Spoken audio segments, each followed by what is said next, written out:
um gol marcado nas duas rodadas passadas do Brasileirão, o atacante Elinho se consolidou como o jogador mais eficiente da competição quando não consideradas as cobranças de pênalti, lances de imensa probabilidade de virar gol. Elinho fez um golaço na abertura do placar no empate com o Corinthians em 1-1. Na rodada, o gol de empate no 2-2 fora de casa contra o Vasco e, também como visitante. A fase no Nacional é tão boa que acabou transbordando para a Copa Sul-Americana, onde fez o gol da equipe na derrota por 2-1 como mandante contra o Corinthians. Veja os 7 gols de Elinho, do Bragantino, o Campeonato Brasileiro de 2024. As características das 35 finalizações que Elinho fez no Nacional indicavam, estatisticamente, um potencial para virar entre 2 e 3 gols. Mas o atacante marcou 7 gols, uma eficiência de 4,10 gols a mais do que se esperava quando considerados os níveis de ameaça a partir do XG, uma métrica consolidada internacionalmente para dar pesos diferentes para os ataques, dependendo da distância, do ângulo e do número de adversários entre quem faz a finalização e o gol. A metodologia está no final do texto.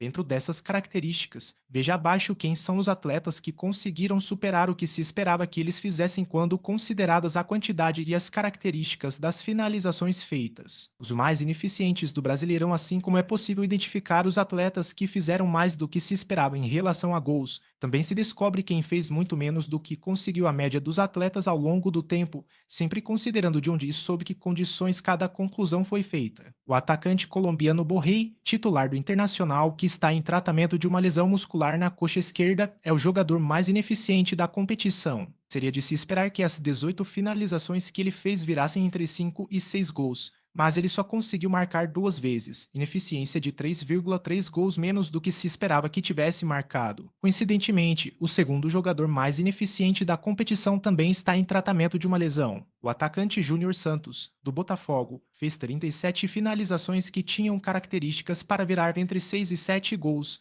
mas conseguiu converter 3, ineficiência de 3,1 gols menos do que o potencial estatístico. Júnior Santos sofreu uma fratura na tíbia esquerda ainda no primeiro turno. Rony fez 38 finalizações com potencial para virar entre 6 e 7 gols, mas ele marcou 4. Cano tem 27 conclusões com nível de ameaça para virar 4 gols, mas ele marcou 2. Veja abaixo a lista dos jogadores mais ineficientes no Brasileirão. Metodologia: a determinação do nível de ameaça de cada finalização é baseada nos parâmetros do modelo de gols esperados ou expectativa de gol XG, uma métrica consolidada na análise de dados que tem como referência os microdados de 108.306 finalizações cadastradas pela equipe do espião estatístico em 4.388 jogos de Brasileirões desde a edição de 2013. São consideramos a distância e o ângulo da finalização, além de características relacionadas à origem da jogada. Por exemplo, um contra-ataque tem maior chance de virar gols porque nessa situação normalmente há menos adversários entre o gol e a bola, a parte do corpo utilizada na finalização, se foi feita de primeira, se foi feita cara a cara com o goleiro ou mesmo se o gol estava aberto,